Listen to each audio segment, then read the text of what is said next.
Hello, welcome to Global Questions with me, Zainab Badawi from Liberty Square in Taipei, the capital city of Taiwan. The main island of Taiwan lies about 160 kilometers across the waters from China. In the past few months, China has stepped up its military exercises and fired missiles over Taiwan in growing tensions with the government here. The Chinese President Xi Jinping has reiterated the claim that Taiwan belongs to China, and he says he does not rule out the use of force to take it over. Meanwhile, the United States, which supports Taiwan, has hardened its position, with President Biden saying he would send American troops to defend it. So, if China did invade Taiwan, it would be a conflict with huge global dimensions, one that involves the two superpowers, the United States and China. That's Global Questions, Taiwan, a flashpoint for China and the world.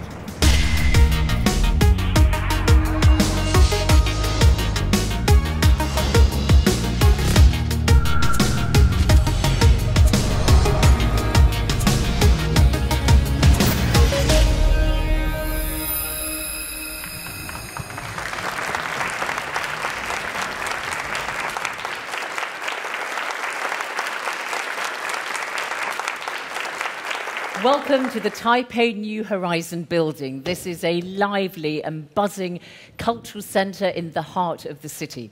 And I've got a top panel of voices from across the region who are going to be answering questions from our audience here in Taiwan.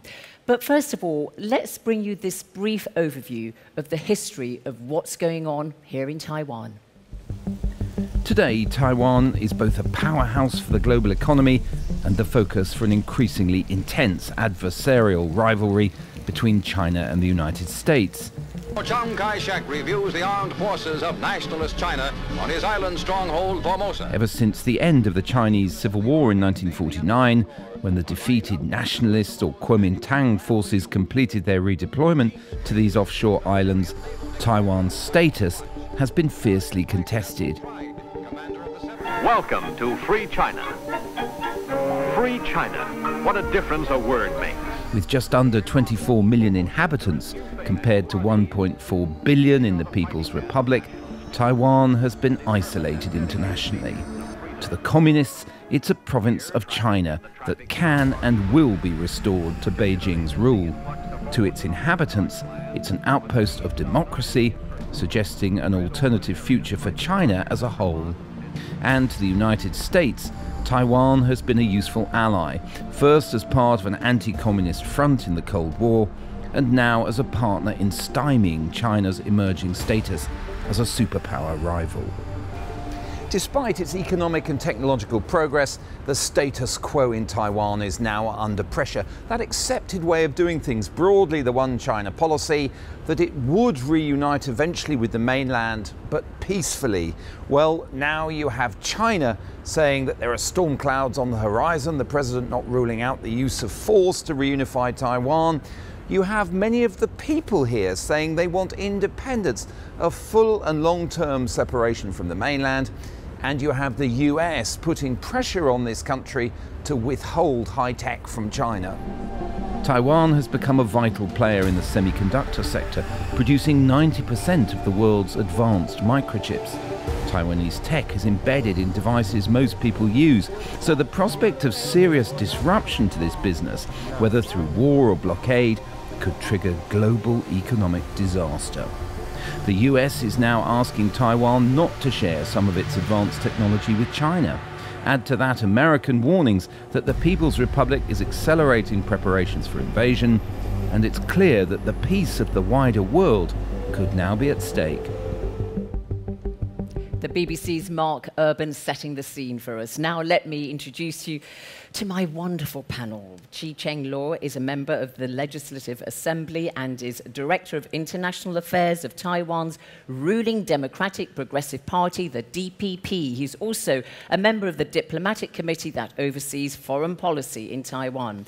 Alexander Huang is International Affairs Director of the opposition Chinese Nationalist Party, the KMT, and is the KMT's representative representative to the United States. William Stanton was a US diplomat for nearly 35 years and is one of America's top experts on Taiwan. He's now chair professor at National Cheng Chi University here in Taiwan. Wu Kai-shi is a Chinese dissident in exile in Taiwan. He's also General Secretary of Taiwan's Parliamentary Human Rights Commission. And Amanda Shao was born in Taipei. Her family moved from mainland China, and she's currently Senior China Analyst at the Conflict Resolution think tank, the International Crisis Group, the ICG. Terrific to have you all with us. So, audience, that is our panel. Please give them a warm round of applause. Thank you. Thank you, thank you. Thank you. And remember, you too can join the conversation. It's hashtag BBC Global Questions. A lot to get through. So let's go to our first question. It's from Charles Chi Hao Lee. Charles, what's your question, please?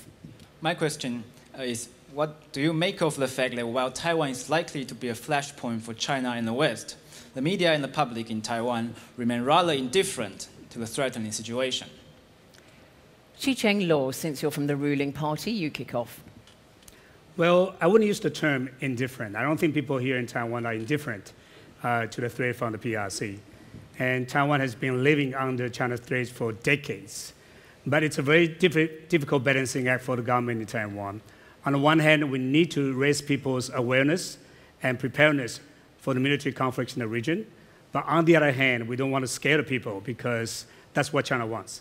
All right. Alexander Huang, you're from the opposition, KMT. When the outside world had raised the concern of the Chinese military threat, while the polls in Taiwan shows that most of the people in Taiwan are not considering the necessary vigilance is important. So I think... Well, are you suggesting they're being too complacent? What the people, like the people here in this audience, are being too complacent? I think people aware of the situation, we need that kind of popular support in order to, for the government to raise the awareness and also increase the defense budget, because... All right, just hang on very quickly. Awareness of what? Awareness of what? Awareness of the possible Chinese military coercion or possible invasion.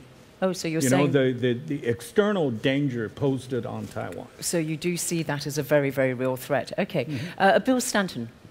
And I think sometimes people really have such a good life here and enjoy their lives so much that I think they don't think enough about what the potential risks are and threats are. But certainly, I know in my class, I try to make my own students aware of what may be coming. And for that reason, I encourage students to think more about supporting the military. Amanda? Well, to some extent, I think the Taiwanese population is accustomed to these military threats, for better or for worse. I think there's another strain of thought as well, though, that maybe we haven't touched upon, which is there is a degree of fatalism sometimes when you speak to Taiwanese, the sort of idea that we are sort of caught up in this power struggle between two major powers, and there's not much that we can do about it. And there's not much we can do to stand up to the Chinese military. And that, I think, is a sort of a thing that the government is trying to work on to raise consciousness around this and to tell the Taiwanese people that, in fact, there are things that can be done to shore up their defense. Wu Kai-shi, you are one of the leaders of the Tiananmen Square student protests. At one time, you may still be, were China's second most wanted person. And you're now a Chinese dissident in exile from the Uyghur community, of course, have had many human rights abuses perpetrated against them by the Chinese. So when you go around Taiwan and talk to people, yes, what's your response to that question? Do you see an indifference? Because you know what happens. I wouldn't think Taiwanese people are indifferent, but because especially right after Russians invaded Ukraine, that became the center of the topic. In any occasion in our friends, and everybody's talking about who's next. But I think there is a difference between Taiwanese people's mind in compare with the world media. The world media seems to like to talk about a possible invasion much more than the Taiwanese people who have been living under this kind of constant threat for more than 7 decades. But people, of course, are talking. Indifferent would be a wrong word to describe Taiwanese people's mentality today. But I think we are different from the world's, especially world media. And then let's face it, it's an interesting topic to talk about. So are you saying I shouldn't be here? Well, is that what you're saying, that we're making too much of it? Let me make it clear. I think there is a clear threat that the Chinese Communist Party is imposing to Taiwan, and then there are about hundreds of, maybe more than 1,000 warheads pointing to Taiwan to support that argument, to support that threat. But knowing Chinese Communist Party, I also know they want to exaggerate that threat as much as possible, and then the world media could act as an accomplice on that plotting. So yes, tell us. So we're now accomplices. You could be, because if you help Chinese Communist Party exaggerate their threat, and then at the end, if the threat only works when it became a real threat to the Taiwanese people, and then to tell Taiwanese people, yes, you know, they are going to be... I'm going to have to take issue with you here, Kai-Shi, Yes. really, because it's not the media. It's always very easy to blame us and say we're exaggerating this and helping President Xi Jinping in, you know, reinforcing his threat. But you've even got the chief of the National Security Bureau here in Taiwan, Chen Ming-tong, who's been making very interesting comments, and he says a military invasion of Taiwan could take place, and that the Taiwan security is always on a lookout for any signs of a possible invasion. Yes. I mean, you know, we're not making this up and exaggerating it. I'm not saying you're making this up. I'm only saying when I happen to know Chinese Communist Party, I happen to know them a little better than most common folk because of my background. They are not nationalists, using any words like ism, like communism, socialism, nationalism, patriotism, to describe this regime, that regime, Chinese Communist Party regime, is giving them too much credit.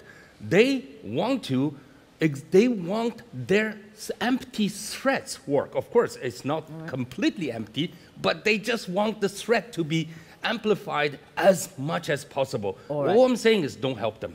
All right. Just very quickly, Charles, what's your view on your own question?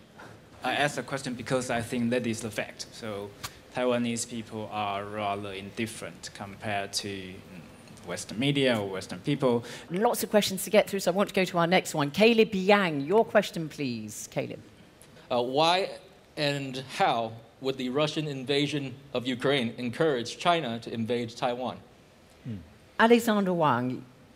In one way, that the Russians' decision to go into Ukraine might encourage China to do the same when they see that the Western countries, the NATO, the United States, are only providing weapons systems but not committing troops. But also we have to be very alert that China can learn the lesson from the Russian actions. So China would be more cautious when they committed troops. They will try hard not to make the same mistake. For instance, operationally, tactically, or given especially the Ukraine remaining having power supply. And if China would do that to Taiwan, they will shut down Taiwan's electric power and disable our web service, Wi-Fi service. I think so. There are discourage and there are encouragement as well. So both sit together. All right. Bill Stanton, encourage and discourage at the same time, the Russian example? Well, I think we shouldn't be making suggestions about what the Chinese might do to shut down Taiwan. Right. That would be my biggest comment. I think there are a lot of things that Taiwan can do that are positive to help prepare in the event there is an attack of some kind. But the question was, would the Russian example serve as a model in any shape or form for President Xi of China? Well, I've always thought that President Xi would not want to do anything that seemed to be an imitation of what Putin has done, because he would want to see that it's sui generis, it's his own development. So I think he'd want to do it in a different way, in his own time. And I don't think he would follow the Putin model, which has been a failure. Xu Cheng? Well, the war in Ukraine is still ongoing, so it depends on the final result of the war. If the war is a fiasco, a disaster, For Russia, then probably Xi Jinping would think it's very dangerous to initiate a war against Taiwan. Anybody else want to come in on that? Yes, question? I think Xi Jinping will draw a good lesson from Putin's invasion to Taiwan, to Ukraine, is that it's not going to be that easy. That's the most important lesson they're going to draw. And then also, let's think about Taiwan is an island. If CCP launch a war against Taiwan, and Taiwan is also a democracy, where the president cannot just say, okay, I surrendered. Cannot, because it has to be proven by the parliament and then by the people. So that alone making the success of the invasion of Taiwan has to be total occupation. And then but is that going to be that hard, though? I mean, I just give you the figures. I mean, 1.4 billion Chinese. Yes. Yeah, you want You've to look got at the world map. 23.5 million Taiwanese. Taiwan is what, 0.4% of the land area of China. They've got an army of about 2 million. The army here is about, what, 170,000? It's going to be a walkover for them. No, we were told, because of the Russian-Ukraine warfare, we have learned a lot about this military warfare. To occupy Taiwan completely, to force this country, this democracy, to surrender, they need about 2 million PLA soldiers, boots on floor, on the ground. That's the possible. That's how you need to actually force 23 million people to surrender.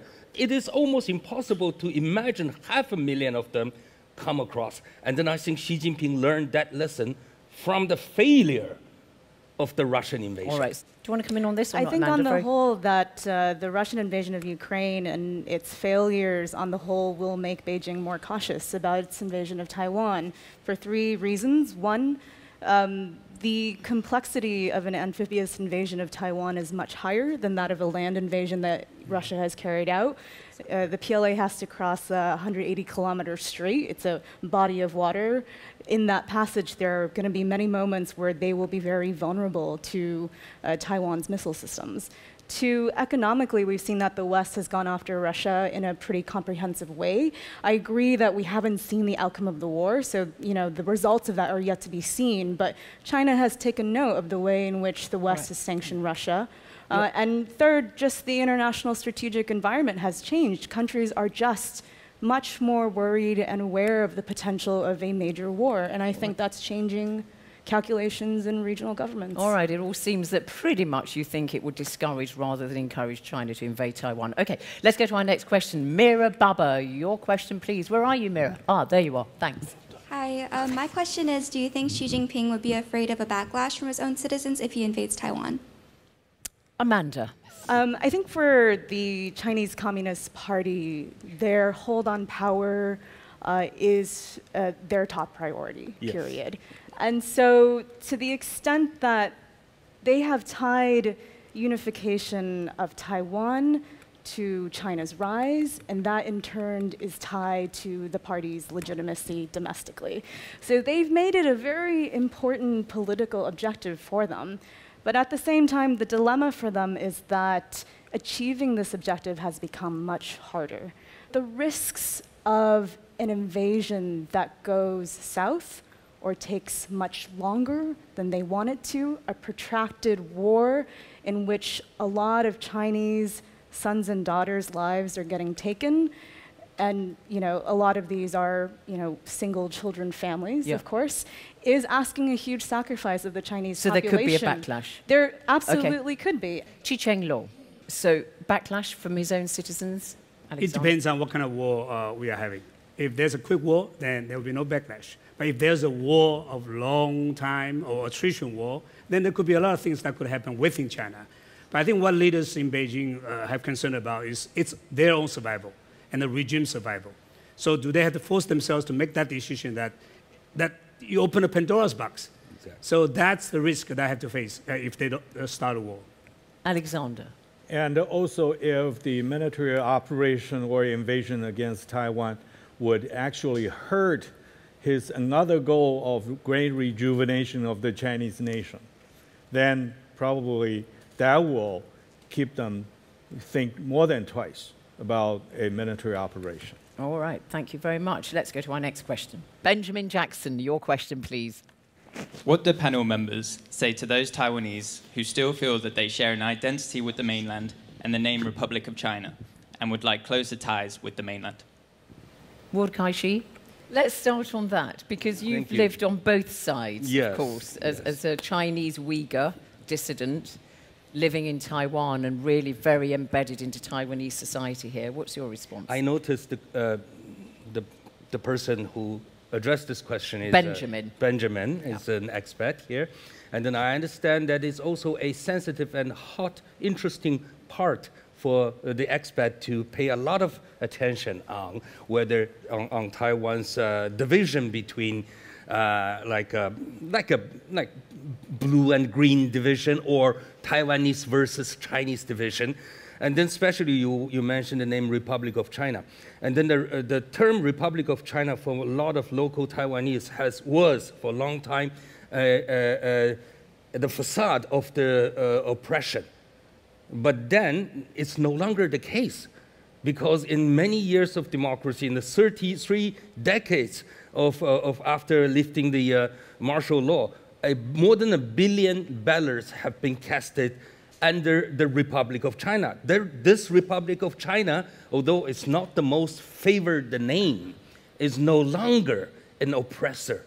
It's democracy, it's a democratic body. I should just explain, because it is quite confusing. You've got the People's Republic of China, which was Mao Zedong's communists, and then Chiang Kai-shek called Taiwan the Republic of China, intent perhaps on and then the United States, and that is the official name of Taiwan, the Republic of China. And then the United States demand Taiwan not to change that name to remain so-called status quo. If Taiwan to change its name because it's no longer go accordance with the reality, we should really change our name into Republic of Taiwan. But then the United States, that will be changing the status quo. So United States is helping People's Republic of China to keep Taiwan's name as Republic of China. That's so-called status quo.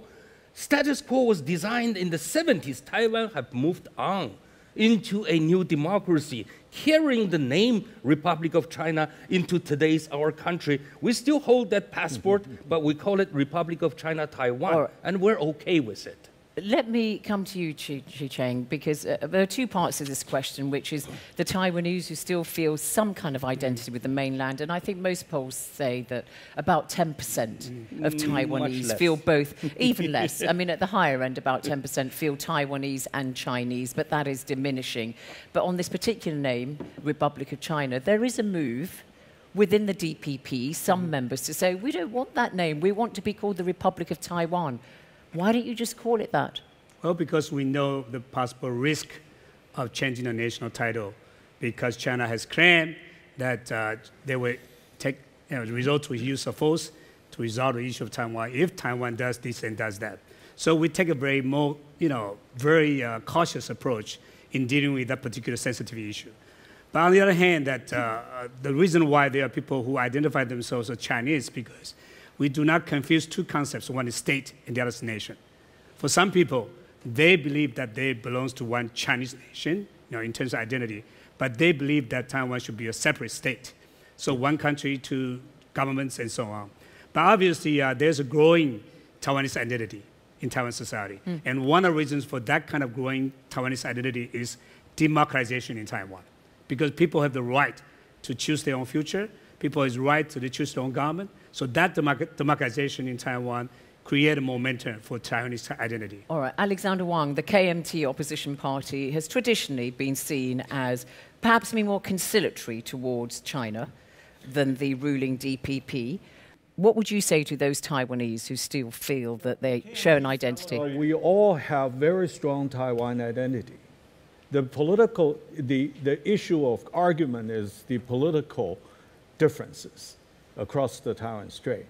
So when we talk about Taiwan identity, that's for sure. But on the other hand, we do not give away the cultural linkage, historical heritage, and the business relationship.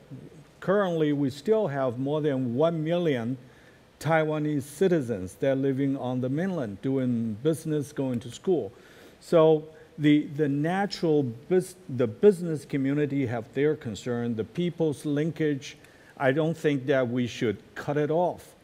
That's our position. But number one issue is protect the security of the Republic of China on Taiwan. Who's saying cut them off? Exactly. Who's saying Yeah. that?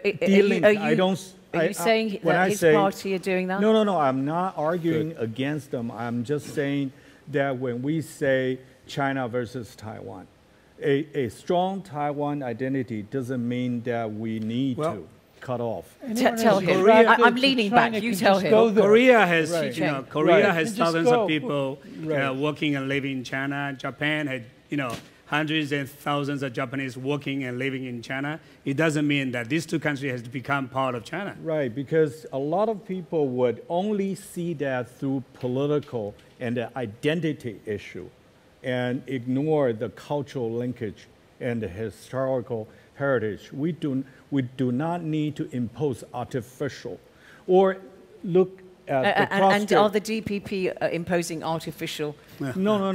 I mean the narrative. The narrative is that when people... He's being a bit reticent about criticizing you directly, aren't you? I mean, that happens you're suggesting that the DPP are not conducting the right policy in your eyes. But I'm not saying that DPP are cutting off that relationship, or ignore the historical, heritage.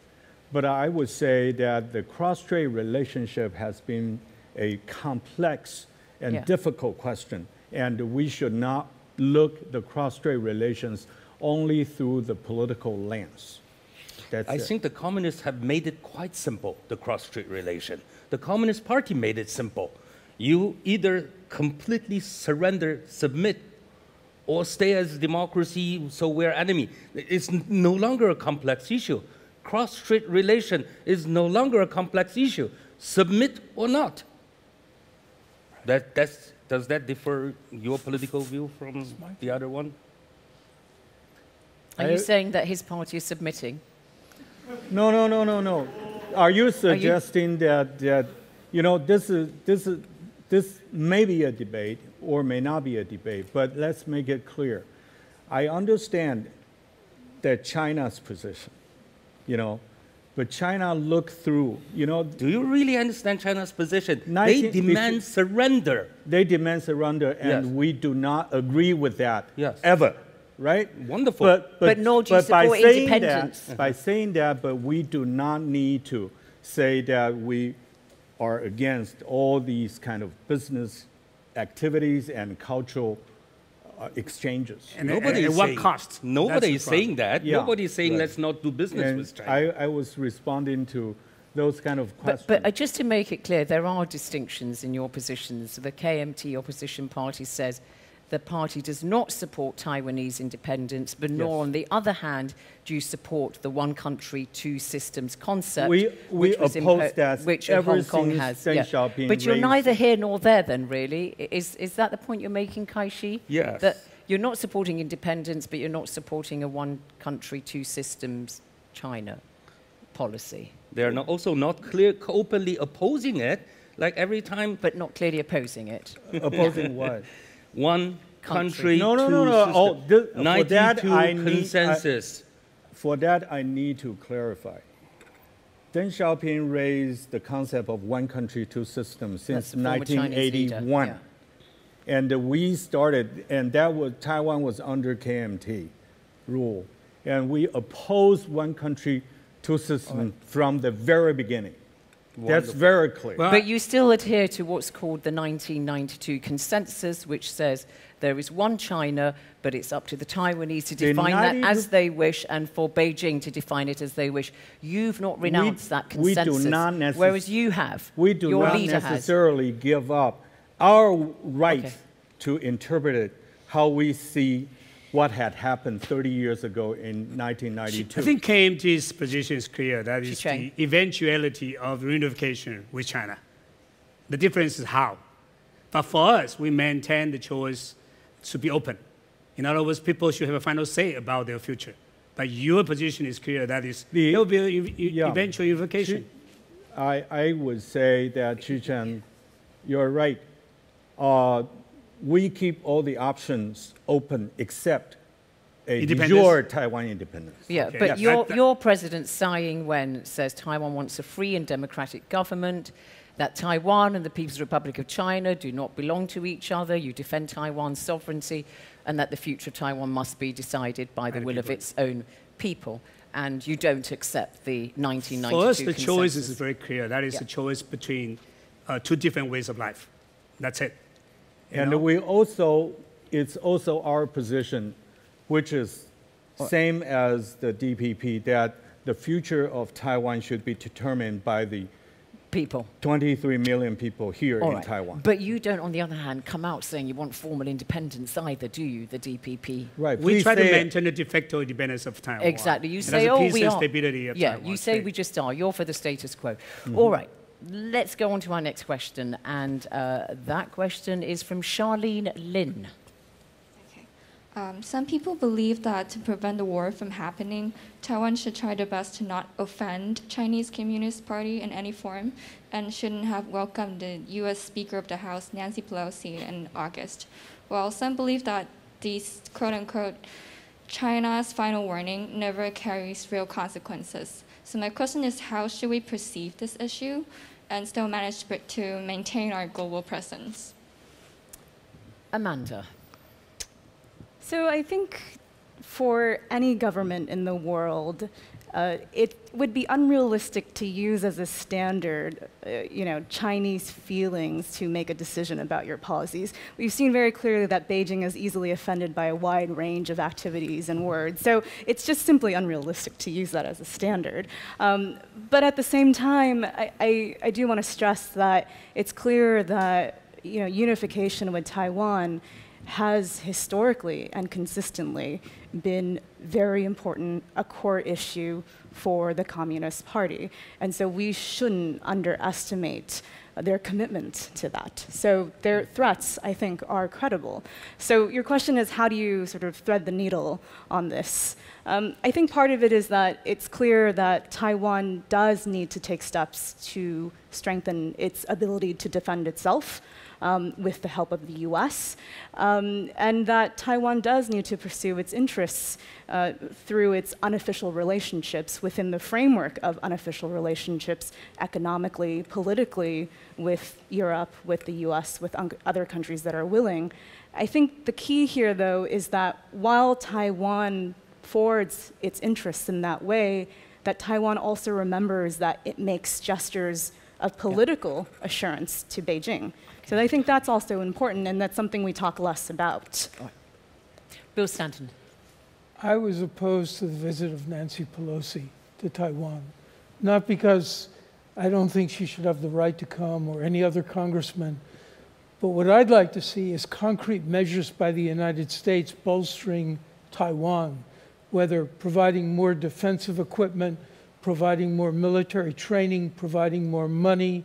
I think concrete gestures like that would be much more meaningful than having congressmen fly in and out on a regular basis. Yeah, well, they are. The US Senate's just passed a $6.5 billion bill to give Taiwan military aid and but aid. they could have done that without having a visit. So why didn't you want Nancy Pelosi here?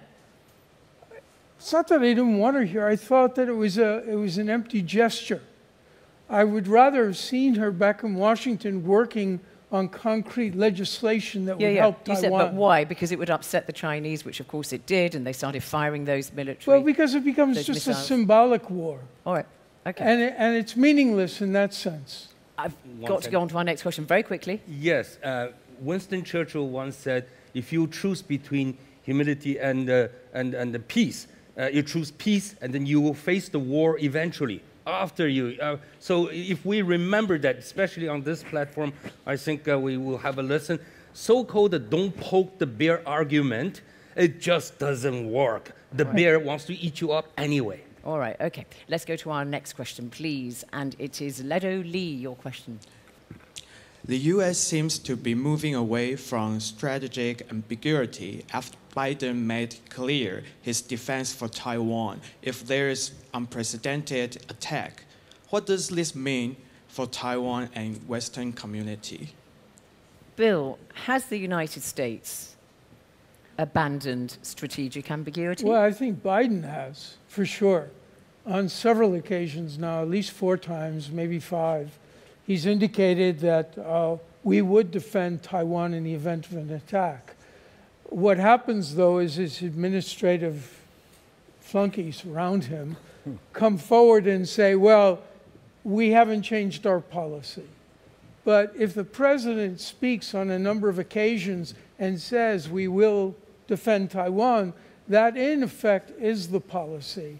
So I think the policy has been changing, and I think it should change. I'd like to disagree with that, actually. Amanda? So, I agree in the sense that I think that the fact that Biden has said it so many times means that under his presidency, if China were to invade, the U.S. would commit troops. I do agree with that. He has said that very explicitly. He said he would commit American men and women to defending Taiwan So I think we militarily. can assume that under Biden it would happen. I don't agree with the fact that the policy should change, though. I mean, there are risks to clarifying, to have strategic clarity. And one key risk is that it can send the wrong... So first of all, the Chinese military already assumes that the U.S. will militarily intervene in an invasion, okay? So that's not changing that calculus at all by the U.S. declaring we are going to intervene. The PLA already assumes that. So you're not changing anything there. But what you are changing is you're sending a certain political signal to Beijing that says the U.S. is increasingly leaning in support of Taiwanese formal independence because there will be a concern that such a move gives Taiwan a blank check.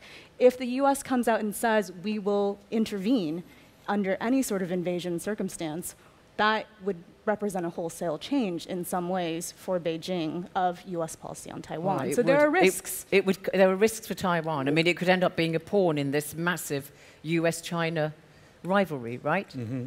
I don't think that Taiwan, if there's a blank check given to Taiwan, Taiwan would try to do anything stupid to provoke or upset China. So I don't think this kind of policy, clarity is bad for maintaining deterrence in the region. I think to maintain a credible and effective deterrence in the region, strategic clarity is very important. So is that how the government here sees it, that strategic ambiguity has been abandoned in favor of strategic clarity by the US? I'm in no position to interpret the Biden administration policy, but I'm personally for strategic clarity, but tactical ambiguity. All right. I will try to interpret Biden's policy. All right, go on then. I think the United States have come across and realized the old China policy is failing. The old China policy was architected by Dr. Henry Kissinger himself. For the last 40 years have been quite appeasing to China, and then that he himself become the most favorite guest of China. All right, that's the former U.S. Secretary of State under President Nixon, and they had their and then that should rapprochement with China. Yes, and then ambiguity didn't work. All right. That is a conclusion United States top policymakers have already come to. Okay, I've got to go to you very quickly, Alexander Huang, because you are the KMT Special Representative for the United States. How are you interpreting what is going on in America? When we talk about strategic ambiguity or clarity, the purpose are the same, is to deter, to show deterrence. Yes. So which one would do better? Is better to deter a Chinese invasion? Ambiguity gives the United States more flexibility to respond, to do or not to do, and make Beijing to guess. That's the basic of ambiguity. Yeah. Clarity, in some way, would not only give China a strong signal that the United States, no matter what, it will react, and also clarity can also tie the U.S. hand and lower the strategic assurances that it had been a freedom for the policymakers. You've got two people shaking their heads here. Why would clarity tie the Americans' hands? I don't understand that. Why would clarity? Clarity is telling PLA, if you invade, we're going to come to you. That gives America all its leverage to do whatever they want, almost whatever. The clarity actually gives the United States much more room. But they would react. They would be tying themselves to intervening. United States when we talk about what the U.S. responses will be, it could be anything. moral support, economic sanction, political support, and so on. So it doesn't mean you have to send your troops over here when you take this kind of strategic ambiguity policy. Strategic ambiguity means that we will respond, period. But in terms of doesn't tell you that's how. tactical Doesn't tell you how. ambiguity. Yeah, right. Oh, there's a lot of ambiguity about this strategic ambiguity. It seems, well, let's just move on in the meantime because we're running out of time. But Suzaz Anna Ferenczi, your question, please. Thank you. So my question concerns deterrence. So the West has failed in deterring Russia from unleashing its war on Ukraine, but has since adopted comprehensive sanctions, which have helped to isolate Russia. So do you think such punitive measures could deter Beijing from using force to take Taiwan? Okay, quick answer from all of you. Would sanctions work on China in the event of an invasion because they could isolate China? I think Alexander. I think in the Ukraine case, as a student of international relations, sanctions, the interpretation of sanctions and the contents of sanctions had expanded. And we did not witness that before the war on Ukraine. And Beijing decision makers must have watched it, think about it, and think the current measures against Russia and isolate Russia will teach Beijing a great lesson. Would it teach them a big lesson? Yes. It would. Gosh, would. I mean, China's all over the place in the global economy, though, let's face it, isn't it? I mean, it's trading partner with just about everybody. So would sanctions work? Would they isolate China? Xi Jinping. I think sanctions alone will not deter the PRC from, taking this kind of reckless action. But together with, military supply, arms to Taiwan and so on, could have more credibility in terms of deterring the PRC. All right. Kai-Shi? Sanction and pressure have always worked in changing People's Republic of China's policy. Saying, as a dissident, I've been fighting against this regime for the last 33 years. Pressure and sanctions always works. The problem is, while the world is sending those message pressures and the sanctions, they are also sending wrong messages to Beijing to apply pressure on the Uyghur issue and say you are doing this human rights abuses is horrible, but at the same time say let's do trade talk. And then the trade talk agreement is not linked to the question or the demand we put on human rights and is telling Beijing that we don't care about human rights. So the world is being a hypocrite, message. so the sanctions wouldn't Yes. work because So they'd never implement them. at this time, if you want to send a right message, it has to, if you do a pressure or sanction, it has to be with the right message. The right message is, no, we are going to hold on to your accountability on human rights, on democracy, on freedom. If the sanction comes in that way, Beijing will send their delegation to Washington to talk about New Deal next week. All right, so final question to wrap up this edition of Global Questions from me, and I'll just go to all of you. Start with you, Amanda. Is Taiwan now the biggest flashpoint for China and the world? Yes. Ms. Welch. Quick answer. Do you want me to expand? Very quickly, why? Because it is the central point of contention in US-China bilateral relations right now. So it is the one issue that could possibly bring Beijing and Washington into a direct conflict. And the repercussions for the world? And repercussions for the world are massive, largely because of economic reasons. Thank you. Bill Stanton? I absolutely agree, and but the reason is that Xi Jinping has made it the key issue. He's actually threatened war with the United States over Taiwan, and so now it is the #1 threat, and it's the #1 potentially explosion that will start an enormous war in the world. So I think we have to pay serious attention to it. Alexander Huang from the KMT. When I say yes, I would hope that the young people in Taiwan would share the same concern and vigilance that we need to have. Yes, it is a flashpoint because China sees Taiwan as the part of its possession, and it will not give up. And right now, the United States also see Taiwan at the core or center of the First Island chain and should not be given up. So when the both powers are in stiff competition and both powers sees Taiwan as some place that cannot be lost, then Taiwan is the flashpoint. Chi Cheng-Lung. I think leaders in Beijing still believe in the teaching of Sun Tzu. The top priority or top strategy is to succumb your enemy without fighting or combat. So they want to use the force or use the threat of force to coerce Taiwan to come to Beijing's terms. So I think, I don't think they will resort the use of force in the immediate future, but obviously they want to force Taiwan to accept unification terms, their unification terms. Wu Kai-shi, last word to you. I don't think so. You don't think that Taiwan is the flashpoint? I don't think Taiwan is the flashpoint. It has been for over 7 decades because the world have been sending a wrong message to Beijing, to the Communist Party, that the world is afraid of China. And then I think the world is changing tone now.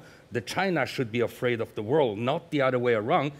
Because US-led Western democracies, I blame them for the past many decades of appeasement, have contributed to this point that Taiwan could be a flashpoint, but they have changed. We have passed that point of change, and then the United States is sending right messages to China that China should be afraid of the world, not the other way around. All right, but it does leave you in the minority of one on this panel on the answer to that question. Got to leave it there. Yeah. Thank you very much indeed. That's all from this edition of Global Questions from here, the Taiwanese capital, Taipei.